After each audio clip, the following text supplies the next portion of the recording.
So, I'd like to talk a little bit about the imaging process of magnetic resonance imaging. And you see on the screen some current models of MRI machines. I have personally experienced having an MRI done on a knee, which you see some of the images right here. And that was, gosh, back in the late 90s that I had injured a knee during a martial arts tournament and went in to see an orthopedist, and he felt my knee and said, "You blew your ACL, the anterior cruciate ligament." But since there are so many lawyers around, and our daughter's going to law school, so I can make fun of lawyers. Well, I made fun of lawyers before our daughter went to law school. But anyways, that to CYA, he ordered up an MRI. And what he told me when he was writing the order, because he knew what I did for a living, he said, "I tell you what, if you can tell me how an MRI machine actually works and put it into simple, non-technical language that even a doctor can understand, I'll do an extra special job on your knee in the repair work that you're going to need." And so that was motivating to me, and I learned more about MRI because I had known about other kinds of nuclear processes, nuclear magnetic resonance imaging, but NMR, it was always one of those things kind of on the side of what I knew. I didn't really understand it deeply, and certainly didn't understand the implications for magnetic resonance imaging. So I did the requisite research, and luckily I got to see the doc because he retired shortly after he did my knee surgery. That I got to see him at the theater and was able to tell them, since his work on my knee, by that point in time I had run 2 marathons, a couple half marathons, done some triathlons, had gone on to get a first and then a second degree black belt in martial arts. So he did a good job, and it again helped me to understand MRI better. So I'd like to briefly explain to you about MRI. But there's the knee part, and then there is the brain. And I recently had an MRI brain scan, which was interesting because if you're claustrophobic, it's challenging. I'm not claustrophobic, but I had to be in there quite a while because they did both an MRI and MRA on me, and ideally that I did not have that kind of brain scan. My brain scan turned out to be okay. So, before we talk about specifics of MRI, that we need to talk about what the MRI stands for. So it's magnetic resonance imaging. So you need to know something about magnetism, and the source of all magnetism is moving charge. In the case of MRIs, primarily what they're looking at is soft tissue, and primarily what they're looking at within the soft tissue, because most soft tissue has lots of water in it, and water is made from hydrogen and oxygen, and a typical hydrogen atom has a single proton in the nucleus, and that proton is a charge, and it has a spin to it. And so the spinning of that proton within the nucleus of the hydrogen atom gives it a magnetic field. And so MRIs are useful for looking at soft tissues. That if you use things like X-rays, X-rays are able to look at structural things like bones and that sort of thing. But if you want to actually look at the soft tissue, then you really need something that can actually image water, and MRIs do that. The other thing that I'll just briefly mention is, you notice this is fMRI, and fMRI uses a standard MRI, if there's such a thing, MRI machine, but the F stands for functional. And so what they can do is actually look at what is happening as sort of a movie, for want of a better way of describing it. So it not only shows the soft tissue, but it shows what kinds of metabolic processes that soft tissue is undergoing. So a lot of brain research has gone into, you put somebody in fMRI and then have them look at an image of something and then see what parts of the brain fires up. That prior to the development of fMRI, that you had to use PET scans to do that same kind of functional research. And I know in my case, when they were doing my head research, they were trying to look at what was happening in blood vessels, etc. So they needed more, rather than a static image that they could slice up and look at a variety of different ways. They wanted to look at processes going on. So it was quasi-functional magnetic resonance imaging. But, so, that I shouldn't say but so, that we are in the process of looking at MRI, and so we've got the magnetic part of this, which again, it has to do with the soft tissue, which has hydrogen with a single proton, and the proton has spin. And so what we now want to talk about is the notion of resonance. And so in resonance, that this is from hyperphysics, and if you haven't ever gone to hyperphysics, it's a good place to get lots of information about physics.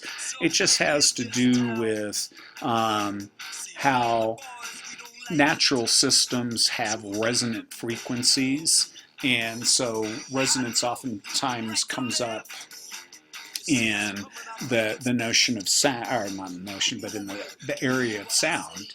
And I'm sure you've been in a house, apartment, hotel room, etc., and had a airplane, car, truck, something go by, and all of a sudden the window started vibrating in sympathy, if you will, with what was going past. And so the sound frequency ended up matching the natural frequency of that glass, that window, and got that sympathetic vibration. And so it happens in sound quite a bit. And let's see if I can... that if you push the notion of resonance and sound, it is actually possible to shatter glass by subjecting it to frequencies, and you need loudness or amplitude enough to cause it to happen. But in the old days, there used to be a commercial. Is it live or is it Memorex? Because Memorex made audio tapes, and Ella Fitzgerald would bust out a note that, even recorded, could cause a wine glass to shatter. The other thing that you might have done at some point in time is to take a wine glass, and usually there is some liquid in there, but you wet your finger and then rub it around the rim of the glass, and you can get the glass to start singing and making noise, because what you're able to do is, as your fingerprints catch and then release, catch and then release, end up causing the glass to start vibrating sympathetically in a resonant way and making sound. And if you have ever been out in the desert where there are some of the power lines, should probably call them energy lines, but that's a whole separate conversation. But the high tension lines that are hundreds of thousands of volts on those big towers, and there's a little bit of wind, that you can hear those wires kind of singing. And they call that phenomena the Aeolian harp. But it's the wind that is blowing over the wires and catching, releasing, releasing. It kind of plucks them, and then they vibrate like wires do, because that's what happens in the guitar. So you're able, or a harp, and you're able to hear the sound from that. And if you've never watched the Tacoma Narrows Bridge collapse, you should go ahead and search that on the internet, because watching how an entire bridge can go ahead and fall down, and because of wind blowing over the support wires, is just something that's pretty incredible. But to make resonance even simpler, that if you look at just a swing, you know that any given swing has a natural swinging frequency. And I saw this swing. I'd like to, that looks like fun to be on. It's be a little bit short for me, but anyways, and the frequency of it doesn't really depend on who's sitting in it, so the mass is not relevant, but the frequency has to do with how long the swing is, what it is from the support down to where the mass is.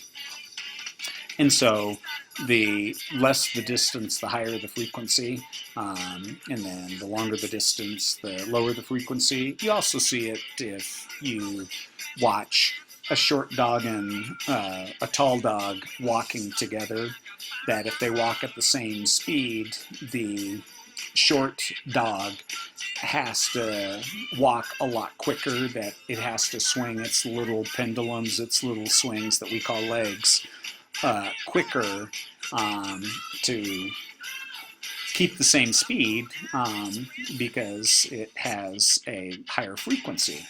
So anyways, this notion of resonance has to do with, if you think about swings, that if you push a person in a swing at the right frequency, you can get them to go higher and higher and higher. And if you did it enough, you could probably get them to flip over the top of the swing. But if you push at a lower frequency or a higher frequency, that you would not get them to really swing higher and higher. You have to push at just the right frequency. And so that is a part of what we need to pay attention to when we think about MRIs, that we've got swings that we're pushing and we have to push them at the right frequency. So with that, then I want to jump to the notion of tops. So we played with swings, now we're going to play with tops. So a top, as you see here, and you probably played with these as a kid, that it spins about its axis, which you can see happening right here. But as it spins, it also has a wobble to it. And that wobble is called precession. And if you've ever played with a gyroscope, you get the gyroscope spinning, that you notice that it has a wobble as well. And so what ends up happening is that it is something called torque, which you might have learned about in Physics 111, or you might not have, or in a previous physics course, let's put it that way. But there's torque that ends up happening to something that is spinning because it's got angular momentum, and if that angular momentum is subjected to an external force, which in this case is the force of gravity, which is that interaction between the Earth and this object, that it actually causes this precession. And so if something is spinning at a specific rotational rate in a given gravitational field, it will have a very specific precessional frequency, so that the how many wobbles it would do in a second, a minute, or any given period of time would be a constant.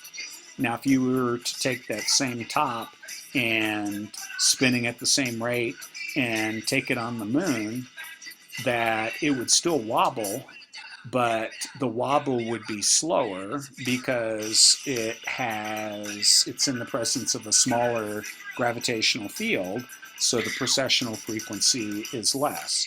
And if you took it somewhere where there was no gravity, there'd be no precession. It would just spin in whatever orientation that it was in.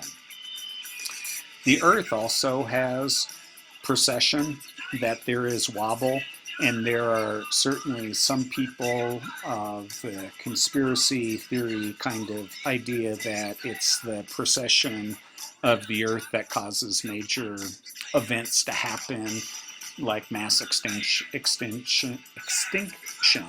etc. But this precessional notion is important because, or the thing that you need to take from this is that spinning things in fields precess, and the precessional frequency is dependent on how strong the field that it's in is. So now we get to the notion of a proton that's inside of the nucleus of a hydrogen atom, which is inside the water, which is in the soft tissue of your body. It has spin. And so in the presence, in that spin, since it's a charged particle, has a magnetic field associated with it. So in the presence of an external magnetic field, it precesses. And at a given field strength, it has a very specific precessional frequency. It precesses at a known rate. And so what an MRI machine does is, as you're slid in within this donut, that it subjects your body, or whatever body part is on the inside of the MRI machine, it subjects it to a monumentally strong magnetic field. Now it does this because it has within this unit a huge electromagnet. And the way it has such a strong electromagnet is because it is using a superconductor. Now, a superconductor is something that has no electrical resistance. And so for a given potential difference, a given voltage, it can have a huge amount of current, theoretically infinite, but doesn't quite get there in the real world. But it has a huge current, and the strength of the magnetic field is based on how much current there is as one of the measures. So the more current you can get, the stronger the magnetic field. Now there are high temperature superconductors, so-called, because they can operate at about 77 Kelvin liquid nitrogen kind of temperatures.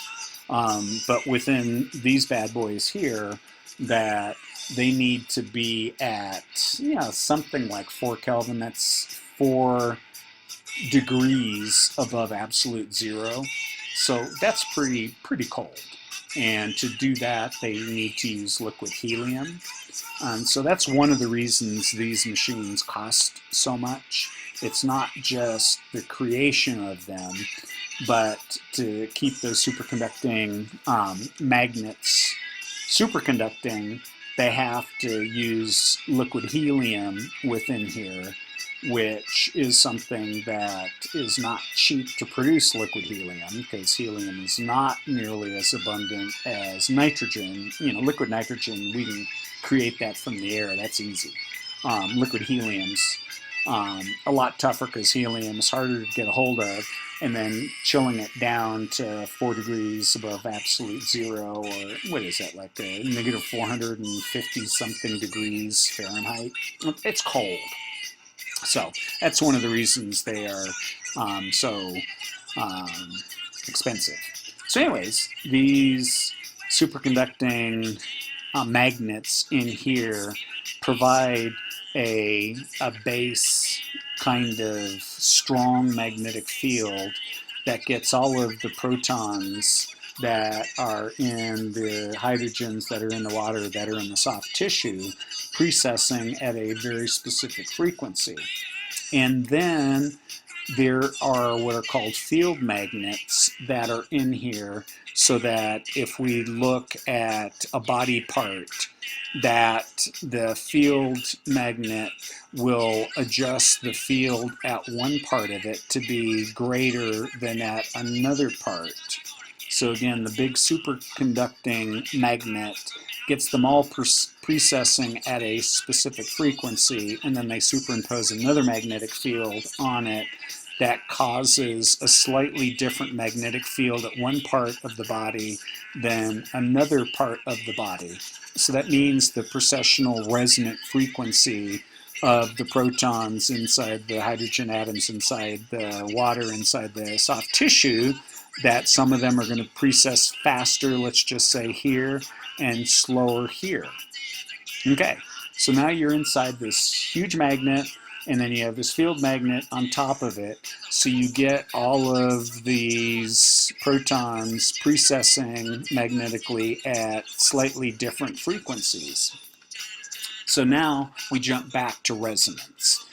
What then happens is that there is, and these precessional frequencies are in the high radio frequency kind of range, so that they are in the megahertz typically. But anyways, that an electromagnetic pulse is sent, so that, and there's a sweep, so it goes through a short, small range of frequencies. But so at one point in time, there is an electromagnetic pulse, a radio wave, if you will, that is sent that matches the frequency of the protons that are precessing at this part of the body. And what ends up happening, if you think back to the swing analogy, the frequency is just right, and it gets those protons to flip their spin. That if they were spinning up and down, what ends up happening is, because we've sent in a resonant frequency, it causes them to flip over. And then we take away that electromagnetic radiation, and after a period of time, they flip back to their normal orientation. And when they do that, whatever the frequency was that got them to flip, that radio pulse, that little radio pulse of energy comes back from that proton flipping back to its state, its original state. And so antennas within the MRI machine pick up that pulse and says, oh, it's that frequency that matches this front part of the knee, or this base part of the brain, or if I had Homer Simpson, it'd be a little bit different, but it knows that the computer can calculate that, oh, that signal came from this part. And then the antenna goes ahead and does a slightly lower, let's say, frequency that matches the resonance, the precessional rate of protons that are in this part of the knee, and then that electromagnetic radiation goes away, and the protons that had flipped over, when they flip back, they give back that same electromagnetic energy at that frequency, and the computer goes, oh, that must be from this slice. And so that way it just goes through and slices up the knee in various slices, and then they can go ahead and look at it this way, and then they can look at it in 3 dimensions. You can see those 3 dimensions here. But they're able to, through computer tomography, go ahead and take that data and construct 3-dimensional images that the radiologist can then go through and look at from any direction. So, in summary, you've got protons, and protons are charged particles. They spin in one model of the universe, and since they are spinning charges, they're moving charges. The source of all magnetism is moving charges, so that spin has a magnetic field associated with it. Those protons inside of hydrogen are good candidates. If you've ever had chemistry, like OChem, and you've done NMR, that NMR is a more sophisticated way of kind of doing some of this, where you can look at any material, but hydrogen's an easy one because you just have a single proton to deal with. So anyways, you've got that hydrogen, and that hydrogen's part of the water. The water's part of soft tissue. It makes up the bulk of soft tissue, so MRI is well targeted to look at soft tissue. And so anyways, we have the magnetic field associated with these protons inside the nucleus of hydrogen, and we subject them to a large external magnetic field by the use of a superconducting magnet inside the MRI machine, and that gets all of the protons in the hydrogen inside the water, inside the soft tissue, to precess at a very specific rate, that so they wobble at a specific frequency, and then additional magnetic field that has a field gradient. I haven't used that term, but it's a change, so that one part of the body has a slightly higher magnetic field associated with it than the other part of the body, and so it changes as you go through the body.